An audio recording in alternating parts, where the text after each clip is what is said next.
for me leaving the world of Macklemore, I largely disappeared on purpose. And it took time to start to try to answer, what do I want to do? What does it sound like? Where do I go? You're rebuilding. What?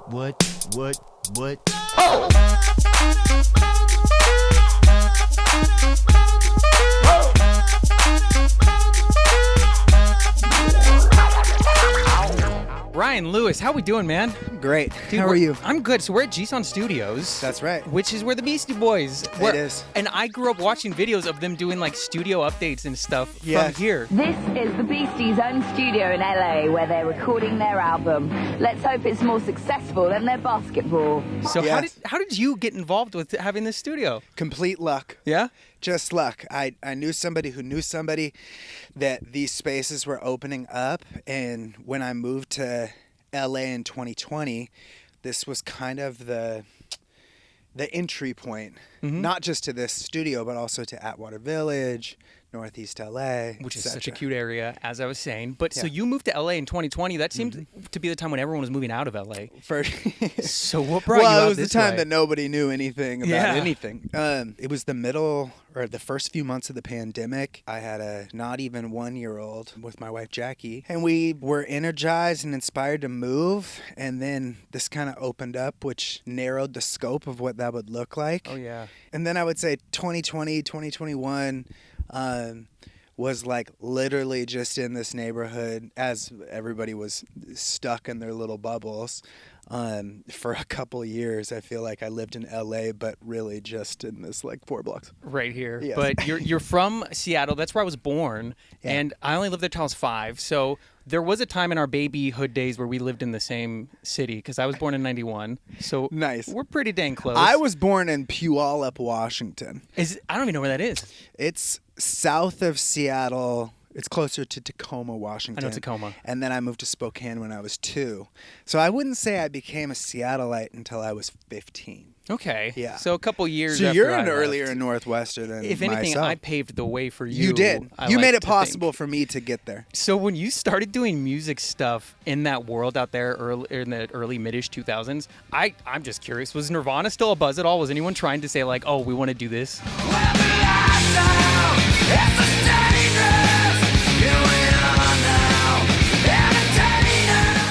I don't think so. Okay. I mean, Nirvana's Nirvana. I think one of the greatest bands to ever do it. And I feel like Seattle will always love to claim Nirvana, grunge, that entire special span of music history. But mid-2000s, Death Cab. I do believe it's true that there are roads left in both of our shoes. But if the silence takes you, then I hope it takes me too. Modest Mouse. There was so much stuff in the greater Northwest area that was absolutely taking over and popping. I backed my car into a cop car the other day, where he just drove off sometimes like a king. Also, at that point, me exiting high school, thriving Seattle local hip-hop scene. Like, without the Seattle local hip-hop scene, I think it would have been harder to connect with the city in the way that that we were able to, because there was just so much going on, shows, etc. And I know you're so multifaceted that your involvement in the hip-hop world started with photography. Yes. And I'm guessing that kind of led to you then looking into the beat side of stuff to where you started making beats. Yeah, I got into photography just shooting. I had kind of a niche shooting local rappers, like social media photos, basically. Do you remember what camera you were using? Yeah, it was like the dawn of digital SLRs. Which changed the game Yes. for people being able to make I got a music Canon videos. 5D. Yeah, I feel like that was such a go-to cam back and then. a lot of tension between Canon and Nikon. I was a Nikon users. guy. Yes, so, well, Black Magic now.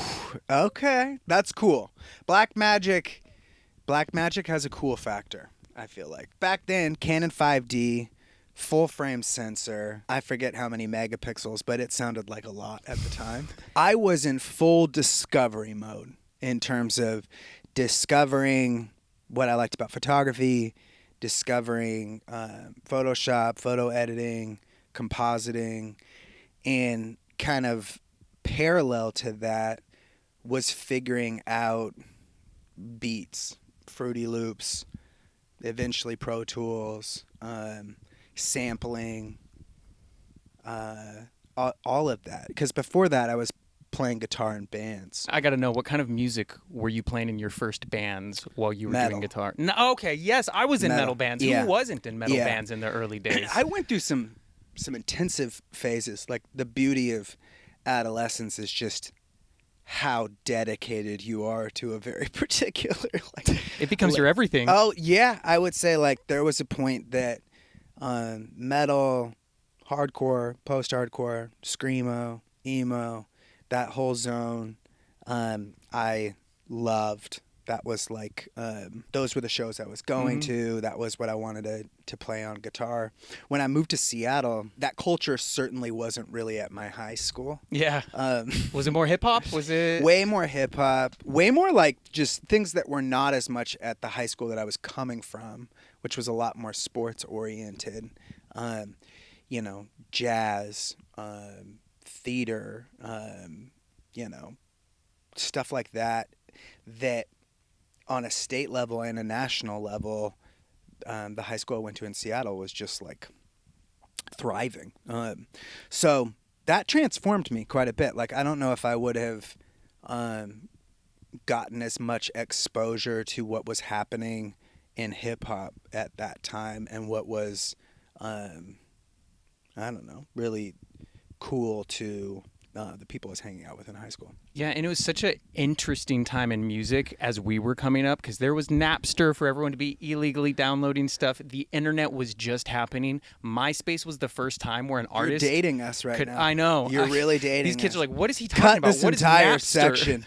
But with MySpace, it finally gave everyone, like, any artist could release their music on the platform that everybody else was on. Yeah. And I know that's how you met up with Macklemore. What was that like, being a part of that music moment to where you guys ended up kind of figuring out, no, this does work. We can thrive with our own audience and we don't need a label behind us. Because as we look back 10, 12 years now, I think, since the heist, as we look back 12 years, it seems like the label is less necessary than ever before for an artist. Yeah. Looking back at that very transformative chunk of time, you're totally right. MySpace was, and Pure Volume.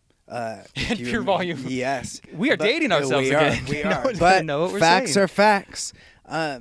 MySpace, what seemingly was the first, like, personal music broadcast promotional,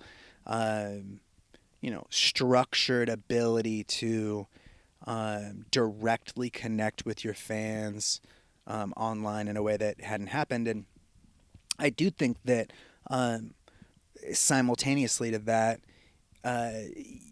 the Canon 5D, the digital SLR, Photoshop eventually, it feels like all of that stuff that essentially were major tools for a musician, an artist, to be able to do a lot on their own, emerged around the same time. That, like, having an affordable camera that could not just shoot digital photos, but also start to shoot 24-frame music videos. You got a blurry background behind you.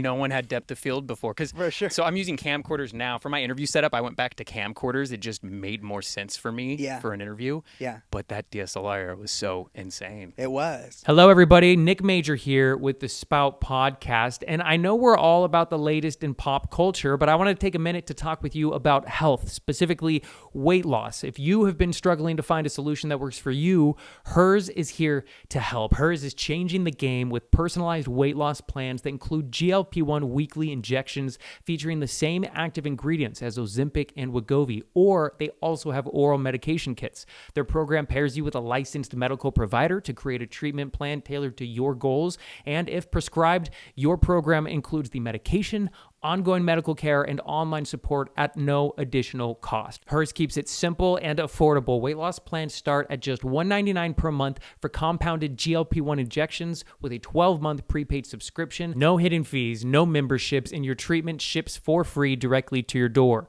So start your journey today. Visit forhers.com/spout to kick off your free online visit. That's forhers, forhers.com/spout. SPOUT.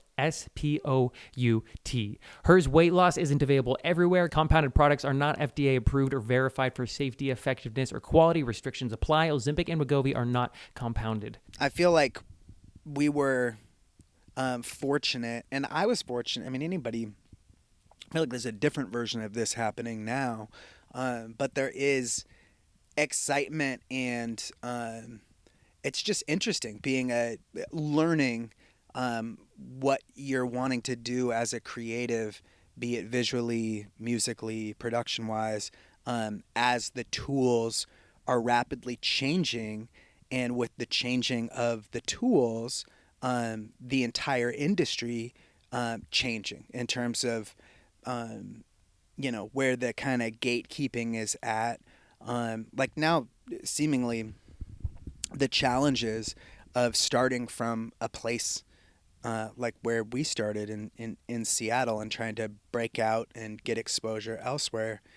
I don't know if this is true or not, but I just read a couple days ago that more music came out in one day this year than in like the entire year of 1980 something. Oh, I 100% believe that. And that's why it's so hard even nowadays to keep up with music, because there's so much every second that's coming out. Yeah, it's just it's a completely different world.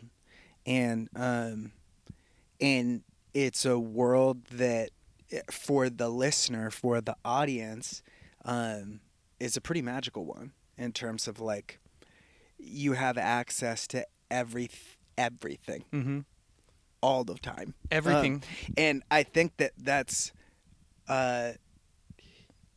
incredible in terms of just from an access standpoint, what you, especially from an early age, can get into and see and hear and I don't know, check out. But from a creator standpoint, if the issue that was changing in the mid-2000s was how do I get exposure? How do I reach an audience on a national or international level using the internet without the help of fill in the blank? Now, seemingly, it's everybody is releasing their music. That's the biggest change, I think, is not necessarily that there's like tremendously more people on planet Earth wanting to make music. I think we've made music forever. It's that it costs nothing to record and publish your work. So the saturation of everything is that's the battle now that I think completely repositions what a record label is in 2024, 2025, which is essentially data companies. It's very different to be an artist now. And I don't think it's easier. No, I feel like so much now is expected from the artist. Yeah. It is. You're because everything. Now you are your content creator. Yeah. You're putting your songs out. You're writing your songs. You have to be an artist nowadays. You also have to be willing to be a social media personality. 100%. Which is a job I feel a lot of people don't want. And you've always been a bit more behind the scenes. And I have a feeling that you wouldn't have loved saying, "Hey guys, check out the song of the summer that I just made. Check this out." Yeah. So it's kind of a double-edged sword, I feel like, because all the freedom is in the artist's hand, but there's so much to come along with it and infinite competition. How does someone even stand out nowadays? I've been thinking about this a lot lately, actually. Like in the midst of, for example, AI, Suno, tools coming out that are so impressive in terms of how good of results and content that they can generate from large language models, et cetera, and this absolute kind of revolution, more or less, that's happening in AI and how it relates to creatives and to the arts and to the jobs and the processes and the workflows of everything that we're all trying to do. And there's a few things that I think are kind of interesting in the midst of that being scary. One is that it's happening to everyone. Yep. So that's cool. And two, I think the through line and the thing that people resonate with doesn't change, and that's human connection. That is an artist having some level of genuine Authenticity. individuality. Yeah, I think you're still seeing, even in this really crazy Wild Wild West landscape, what ends up captivating people for more than just a song or a moment is usually the artist, the creator, knowing who they are, knowing their identity, taking risks, challenging themselves with their art, and still looking kind of inward in terms of like, why are we doing this at all? And I still think that's always, that type of thing is always going to resonate, and music is a means to achieve that and share that with an audience, share that with other people. It's a means to connect. So how do you stand out, if that's the question, or how do you find kind of success in this landscape? On the one hand, there's no denying the fact that it's so intensely competitive in an attention economy that if you don't participate in a pretty serious way in all of these different avenues that are now expectations of what it means to be an artist as a career, if you don't have a willingness to stretch yourself and take on a bunch of responsibilities that historically weren't part of the job, it's almost guaranteed you're not going to stand out. And that's just like, that's the hard part. But I don't think it's the most important part. I think that the other side of it that's the most important part is in this like mass exposure to everything all at once, and no mystery left in any part of anything, as in like, you know, to what you just kind of said, like, oh, you're a musician, like, do some cover songs, do some, you know, DIY teaching, like show people, you know, start a Patreon, Make a show dance. people, make a podcast, find like, you know, like there's this, it's such a tall order, and what's kind of what's the goal of that? The goal is typically like to have some outcome of exposure, reaching some level of kind of metrics that then open the door to then get the attention of a label, of fill in the blank, so you can kind of get to the next level. Yeah. And I guess what I would say is, like, I think that is largely the industry we're working in right now, but I don't think that it changes what people want from music, and what people want from a musician or a songwriter or a pop star or a, you know, fill in the blank. I think that that's the same, and it's still the requirement usually to make it. to be like a legitimately like awesome, not just like a talent. There's so many talented people, but it's like, it's what are you offering for a lot of people to connect with? And I think right now, the real challenge, I think the hardest challenge on a daily basis right now is when you have all this other stuff that's exhausting, crazy expectations that suits some people that were meant to be influencer type of artists, and the type of art that they're making might overlap more naturally with commerce or something like that. Some people might be naturally cut out for this landscape, but a lot of people aren't.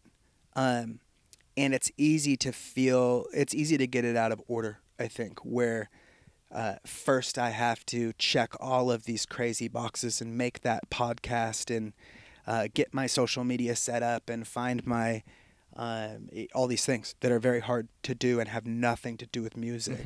And then I'll go write some songs, versus the opposite, which is like, why are you doing this? And what are you doing it for? And the less sexy daily craft of slowly chipping toward finding your voice, finding your style, finding what in a genuine way makes you different or similar, hopefully both, to other stuff that you like. And then after that finds its way, figuring out how to face the beast that is what the industry is now. And again, I'm not pretending that that's easy, but it feels like there's a near certainty that if you don't do that that actual kind of like creative process search first, then you're just another person on the internet, doing the same kind of thing. So that's my perspective right now, and certainly it's a crazy time. Yeah. In the years since, as you've been able to kind of expand on your own stuff, you've been working a lot with Jonah, formerly of Why Don't We? Man, I can't help but feel like I've been here before. Like I've walked through these halls and I've opened these doors. Yeah. For example, is it Jonah Marais? Marais, okay. Yeah. So talented. French. Oh, French. So, be like that? That's how they laugh in France. I went there once. I think that's how they do it. But I was listening to his mixtape, which is so good. His EP, it dropped back in June. All the guys from that band, they're kind of venturing off into their solo stuff. With this 5-track song, 5-track EP, it was so fun because I'm a pop punk guy. And it just echoed so many pop punk things to me. But knowing you were so involved with this, I'm imagining it's giving you an opportunity to just creatively flex other genres of music that you've not knowingly been able to be a part of too much. So how did you get involved with Jonah? What's your guys' relationship? And as he kind of embarks on his solo career, what lending hand are you offering? Great questions. I've been working with Jonah for a while. For over 2 years now. I was introduced to him by Jason Koenig, who's longtime creative partner, but good friend. And we were already working together, and Why Don't We was kind of dispersing, and Jonah was trying to figure out what he's doing and what the vision for kind of his solo career, first time since being like a young guy, like early teens or mid-teens, first time since before the band that he was in the driver's seat of making his own solo album, just like the rest of the band. And I know, and in meeting him, I related to a lot of what he was going through. In terms of, your community, your workflow, your responsibilities, your belonging to a group, to a community of people, your security, your job, everything is so inside of the group that you're in, and it's so life dominating that particularly when you're just a really young person and you come out of that, it's shocking. It's intense. It's it takes time. There's more things you don't have answers to yet than what you do have answers to. And for me, leaving the world of Macklemore, I largely disappeared on purpose. And it took time to start to try to answer, what do I want to do? What does it sound like? Where do I go? You're rebuilding. So I think with Jason and with Jonah, it was such a cool opportunity. One, I just really like Jonah. Anybody who's met Jonah really likes Jonah. I spent 15 seconds with him, and good dude. Yeah, Good he's guy. a good dude, and a talented dude. It was an opportunity, I think, for me, for Jonah, for Jason, to songwrite together, to explore what it might sound like, explore what's new, what's different from what he had already done. As he neared his mid-20s, it was starting to kind of zoom in on what's this next chapter of life. And certainly he was living a lot of real life, not touring, not everybody clapping for you every night, not hair and makeup for photo shoots, but like real life, real figure it out. And I think when you're in a group with 5 people, you're participating in a bigger vision. And when you're just by yourself, it's a terrifying place of going, I'm driving the vision. I'm in the driver's seat. I'm defining what this is. It takes a lot of courage. It takes a lot of confidence and conviction that I think when we first started, we were exploring genre. We were exploring his voice. We were exploring our own songwriting. Like at first we teamed up with some fantastic songwriters, which would be a pretty typical pop music approach of just people that are incredible songwriters stepping in, helping you kind of write songs. And what it ended up being very intentionally and excitingly was just the 3 of us for a while, finding kind of our rhythm and writing a lot of demos. And so the EP was kind of, I would say, like the icebreaker of going like, here's 5 songs that we really like. We have like 20 other songs that we really like too, but now is the time to put them out. Now is imperfectly. We don't have all of our ducks in a row. Let's put them out. Let's re-engage with this audience and fans that know you from this other thing, and let's start to invite them into this new thing. And so that is a lot of what 2024 was about. And now we're kind of crafting what I think is like the 2.0, heading toward 2025, putting out what I think is some of the best work that we've done, including Slow Motion that already came out. Just dropped. Everyone I know runs at the speed of light. Can't we just have some fun? Everyone's slow motion. Everyone's slow motion. I really f*** with that song. That song is going to go big live because it's almost like dancey. Like, you know what I mean? Like, It is breaking into the top 40 of FM radio in the United States. Wait, is it currently, or are you just saying? Currently. Oh, I thought you were saying Yes. it's going to. Yes. Congratulations. Yeah, we are trying things. We are seeing if FM radio can bring a song to DSPs versus the other way around. Yeah.